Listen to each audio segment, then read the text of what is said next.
Coronavirus. This is Knives Monroe versus High the fives. podcast, and we're here to Look, we just christened it. talk about death and get sad and stuff. We just did the pyramid to this podcast. We Eiffel Towered the Eiffel podcast. Towered. Yes, yes, man. Thanks for coming out. It means a lot. I'm sorry. I don't even want to lie. I've been hella swamped with everything going on. It's wild, But if I can make it to Thanksgiving, I think I'll be okay. How's work for you? Great. Yeah. Yeah. What's up with EBN?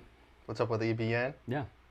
So much. I now I feel like I'm just like on the spot. Yeah. On the spot. We're on the spot. And it's going hot. Lights, camera, action, baby. I think with esports, I'm still trying to figure out like what's the value that I'm bringing. I think since the pandemic, Expertise, knowledge. Yeah, you experience. Can see, objectivity. You can Yeah. see it from all the angles. You know where it's going. You know where it's been. Yeah. You have a appreciation for its history. Yeah. Yeah, you're bringing your expertise to it. Yeah. Yeah. It's still a side hustle though. Yeah. It's not the main hustle. How does it go from being a side hustle to being the main hustle? Yeah. That's the question. Repetition, consistency. Yeah. My greatest consistency is my inconsistency. And that's why it's hard for me to scale and get from 0 to 100, We've come a long way, but there's still much more to go. Now it's time to dream again and create a new vision, So I'd like to hold each other accountable to stay the course. That's what I need, and I need you for that, to hold me accountable, to be there for me. But You want to make good content. good content. Not great content, just good content. No, I'm kidding. But No, but it goes along with the lines of our passion and love for the great artist of our time, Kanye West. yeah, like good music. Good music. His dad has a nonprofit, I believe, called Good Water. Good water. Yeah. But, the truth is I like terms that anytime I hear someone say the word pipe dream, I get a little tingle. I think about me. I think about the 6-part series that I've made, and it's really like an ongoing autobiography for me. And I want that tingling sensation when somebody says a ubiquitous term like good content. Mm-hmm. I want people to think about me when they hear that, Yeah. So we'll be tackling that for sure. I think one of the questions I asked you, I think like a week ago, maybe not even a week ago, was like, now tell me your history, Knives. Tell me what's the first movie you started with. Now the second one. Now the third. Yeah. Now the fourth. And then I was like, at the same time, simultaneously looking at your IMDb, thinking about how do I put more points on the board? Because I want to put points on that board too. IMDb board? Yeah. Be a PA on everything. Yeah. And then pay for an IMDb Pro account and update all your credits. Yeah. You'd have to do it yourself. I didn't. Yeah. I didn't create my IMDb. I didn't Yeah. put her doppelganger on there, or the Seven Heads of God, or whatever else. I didn't put that. Also, I'm two parts things. I'm like not about the pretentiousness of it, but also want to be a winner. I want to put up some awards. I want to get some championships. Yeah. I want to get a Super Bowl. Yeah. That's one thing that I do appreciate about you, is like you dream for like the summit. I like to climb. I just like to climb, but you always envision yourself on the summit, putting the flag in the ground, the stake in the ground, and really, really high, audacious goals. And so I'm the last person to tell you to not dream big. I've never won a championship. I've never won anything. I've never won anything. Mm-hmm. I've put myself or conned my way into certain rooms with people, and maybe I don't want to even say wowed them with my fancy filmmaking skills, but I was able to eke by. I think my EQ in the door, people can sense that, and that's just gotten me the opportunity. But I haven't won a championship. I don't think so. There's the holistic sense of like, my kids, they're my championship, and that's very important. It sounds super cliche. It is very important to me. I put all my time in that, like those guys for sure. But, I still want to accumulate and gather like-minded geniuses and watch us fuck shit up and make big waves. That's the thing that gets me very excited. It gives me a dad boner to record something with 3 to 6 people and then go back home and watch the dailies, watch what we captured, like that. It's like skyfalling. What do they call it? Skydiving. Yeah. It's like skydiving. It's a free fall, and for those 50 seconds, I'm flying through the air. I'm happy. I'm not thinking about anything else. That's action and cut for me. With other people, not just me by myself. It's not fulfilling that way for me. Yeah. I think I think one of the things I'd like to do is be a part of a team that wins championships. Yes. Like that's a little different. Like being a solo person that wins championships, although my life just keeps on going that direction because I feel like I get involved with these teams that like collapse or like don't work out, even if they are on my team or whatever. But I think, esports, going back to that first question, is centered around the competitive gaming. When it comes to filmmaking, I'm not a filmmaker yet. Yeah. I've never made a project. Like I went to film school, but I never, what has it turned into? But commercial videography, sort of. Mm-hmm. I haven't made a narrative or a short film or a documentary or played in the 48-hour film festivals or done anything like that. So, I'm very slow to. I'm not in any rush, right, to do that. But I think like I want to get credit for the videography that I have done in esports so far. But at the same point in time, I need to create better. I need to be better. Like I need to, obviously. I still want that sort of indie nature with Indie Darling, right? I still want to be like, still considered like, oh, that guy did it on his own. Like it wasn't like I was, it wasn't like it was given to me or something like, like you're associated to a team that of course you would win because you were on the Patriots, right. Or like of course you would win because you were, even your dad works for Sony. That's not the reality though. Not for me. I mean, no, but also in reality, like. Well, some people necessarily. Some people do get opportunities based off of like nepotism and things like that. So I mean, yeah. I would like to be someone who's given credit for basically just trying. Yeah. You know what I mean? Yep. Yeah. And that means dying by your sword, and that means failing, and that means that's what it means, Yeah. Same here, dude. I mean, I've lost everything I've ever entered in any festival. I've had things stolen from me, like I've lost, and I happen to think that just adds to the charm. Yeah. The endearing nature, the humbling nature of what it is I choose to do. And I think that going back to access and getting into specific rooms, I think that's an endearing quality where someone's like, man, this guy just needs a break, right? Mm. That's the way I get in is, with this guy, look, I've never said this out loud and it's going to sound really braggadocious and I don't mean it to impress. I'm not trying to impress anybody, but just to impress upon someone that may be hearing this.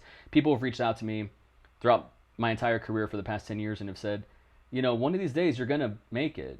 I see you being the type of person that gets the championship essentially. And I hear it and it's really humbling and I stay humble, but it's like, okay, when's that going to happen? Like, I'd love for that to fucking happen already, But I think people can sense that, and it makes them want to collaborate with me. Because maybe we'll win that title together. And I don't want to let go of that, and I haven't let go of it. It's a bit of a chip on my shoulder, and I'm bringing it on to the next thing. And so Indie Darlings to me is like, I'm not the Indie Darling, but I'm an Indie Darling, And I'm okay with that if it's forever. I really am. This is a get rich or die trying, and I emphasize the or die trying part. That's the one thing people, they just want to get rich by any means necessary. I ain't gonna stab someone in the back, and I don't want to be dishonorable in business. Like the or dying part is very important to me, and I've lived it. I've embodied that in my career. But I'm ready to move past my social anxieties, which I'm very guilty of, and they're there and they're prevalent.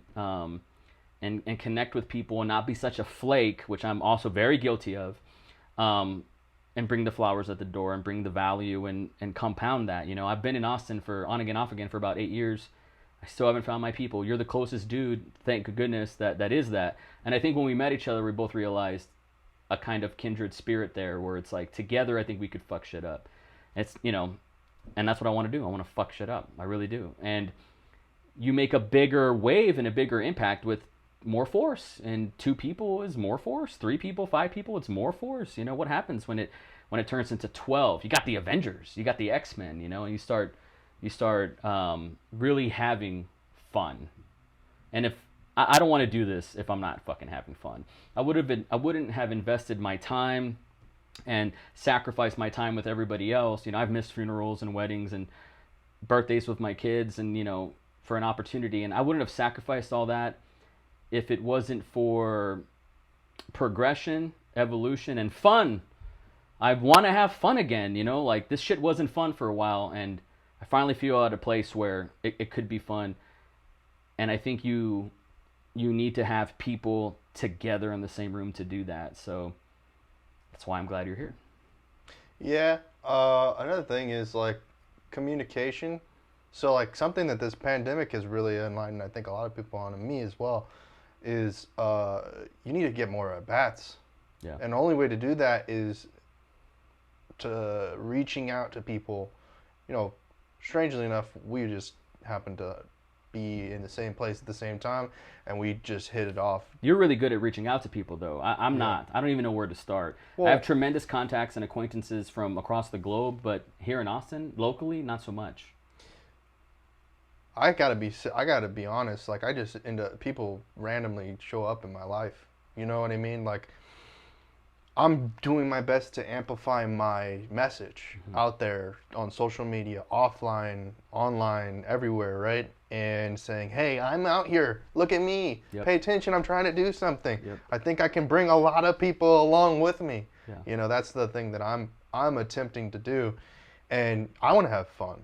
Like I've gone quite some time, I feel like, without, you know, just living in a playground. You know what I mean? I feel like a lot of things are because I didn't speak up. I just let everyone else have fun when I wasn't, you know. And because... thinking that one day it would... maybe they started off at second base. You know what I mean? Like, it's just like, they're on at second base. I haven't even hit yet. Like, and that's the thing. And I didn't put myself at... I didn't try hard enough to get through the batting cages to the, you know, like all the process that goes into the idea of being at bat. Now, there's other analogies that could be used, but we generally mean when we're going and trying and attempting, reaching out to people, putting ourselves into conversations that it's at bat, just trying to get an opportunity, right? Mm-hmm. So I think that the pandemic, what has it done is like made a lot of people look like, oh, I've been really complacent in the one thing that I've been doing. Maybe I should go taste. This goes to Gary Vee. We both love kind of Gary Vee in ways, and goes back to like reaching out, like the whole what does it say, $1.50 rule or something like that? $1.90 or something. Whatever it is, like you got to invest in that thing, like, right? And so that's been LinkedIn for me, more recently, because I've been focusing on the business side. When it comes to like the earn the money, do the work for people, it's been Craigslist, it's been Upwork, it's been, you know, Fiverr. It's been like really hustling. You gotta hustle. You gotta find the people that are looking to create big things and work with them. Yep. Yeah. When it comes to like collaboration and like trying to build your own thing, it's what we're doing right now. Yeah. Creative. Yeah. Trying to do things. I think doing things that are uniquely different than what the current diaspora or like popular thing is to do. Yeah. Now marketing and advertising that, or making it amplified, I'm trying to bounce between two worlds, like the creatives who just want to talk about how the color looks or whatever it looks like. Yeah. And also the side of like distribution, producers, right? Mm-hmm. So I think, you know, when we talk indie darlings, when we talk indie darlings or independent filmmakers, I think the thing that we're struggling on is platforming, like finding a place for our content that it'll both get an audience, but also recoup whatever investment that we've got into it. For me, you talked about amplifying your message. I as well, that really struck a chord with me. I as well want to amplify the message, but I want to make it transparent and abundantly clear with no strings attached. Mm-hmm. But low key though, and also this is part of the transparency, the grand plan is to not build a fortune, but to sustain a living, mm-hmm. you know, for me and my constituents. And do you want to be a part of that?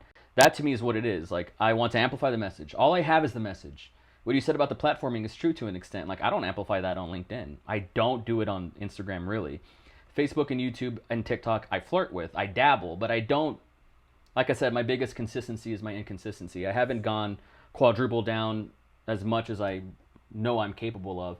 And all this stuff is really like to amplify the message, asterisk, no strings attached. It's not to get you in my funnel. It's not. I don't have a funnel. It's not to hawk my merch. I have merch. If you want to wear it, great. It's really, I mean this, and I've been a broken record about this for a long time. There's a 16-year-old in 2020, Knives Monroe out there, man or woman, somewhere in the world, and they just need that lightning bolt moment to activate and go. Mm-hmm. I just want to do that. Well, the thing about it, I've realized that people have given me credit for is that I'm good at selling other people's things. You're a connector. Right, but I'm not so good at creating the things for myself. Yeah. Like I'm very bad at that, and then when I don't create the things for myself, I'm limited in how much I can give, right? Yeah. So one of the things is like, comment, and subscribe, right? Yep. To the Knives Monroe, Indie Darlings channels and stuff like that. Yep. For me, that's easier than to say like, comment, subscribe, Trent Knox Productions, all this and and it's like I don't know whether it's because I have this limiting thing or governor on my mind that says, hold on, relax. Yeah. Like, put in the reps. Yeah. You better be the best you ever were. Don't think you're the big shot. All this other stuff. Yeah. You better relax. I don't know. It feels like a bully, but it doesn't. Yeah. It's not. It's me bullying myself. Of course. And so this is where it comes back to the art of collaboration. When you have, it's hard to go to the gym by yourself, but when you go with a group of people, you can spot each other. You're there to tease each other. You're there to be competitive. You're there to race. You're there to who can run this mile faster, in a friendly, fun way, but we're making each other better. Iron sharpens iron. I know it's a cliche, but it's absolutely true. And so I can be there to tell you, dude, you're motherfucking Trent Knox. Get out of your head. And you're there for me to amplify me, because I can't do that either. We amplify each other, and together we're a good tag team. Mm-hmm. And when you're down, you tag me in, and I take the heat, and when vice versa, And so that, I think, is what we're missing, is it not? Like, I know that's what I'm missing. I'm missing another person to remind me that I'm Knives motherfucking Monroe. I need another person there to say, you haven't done X, Y, and Z, and you talk about that a lot. Why haven't you done that? Fuck. And then I triple down on that. And then I know how to amplify you. I know what you're about. I can brag for you. I can sell people for you. Yeah. When groups of people do that and they amplify each other, that's a true magnification. And when people do that, then you get something going. Then you get some momentum. You get the snowball effect. And I know for me, I came from my old school hood in South Texas. I left my friends, and I came out here for potential more opportunity, and I miss my friends. I got what I wanted, but I miss my friends. And so now it's like, let's amplify this message. And I know the power of Five Guys. I know that tremendous burgers. They're the best. No, I'm just kidding. But I know the value of 5 human beings in the room amplifying that message. Like, it makes the rounds. People hear it. People pay attention. Real quick, I want to wrap this up. I knew I wanted to hit the 25-minute mark. This is your opportunity right now to amplify that message to your constituents, to your audience, to whoever. What is that soundbite, to leave people with that they can walk away from here today? Sure. So Trent Knox, I'm going to speak directly to the camera. Trent Knox is currently working as a videographer and live stream engineer, and I help clients set up their home studios or their commercial studios at their small businesses. That in collaboration with myself, another company I'm working to build, which is Cyber City Media, that is sort of that distribution arm of what I can bring. And then, of course, Esports Business Network, which is my consultancy, agency, and networking company for esports. And I love working with companies like Indie Darlings because what they do for people is show them that it is possible, that you're not alone, and that you just need to start today. That's it. Yeah, I agree. And just to elaborate on what you're saying, Trent Knox is a video artist. He's an editor. He works in sound. He specializes in streaming. For those who are novice, beginner, or don't want to go through the backache to put in the time to do that, he can do it for you. It's what he does. He knows it like the back of his hand, to a fault where he might even take himself for granted. Don't you take him for granted, because you'd be doing yourself a giant disservice. Trent, thank you so much for this little micro mini episode that we kind of just did on the fly, just to have fun, and it means the world to me. And where can people find you on the internet? Trent Knox or Trent Knox TV. TrentKnox.com.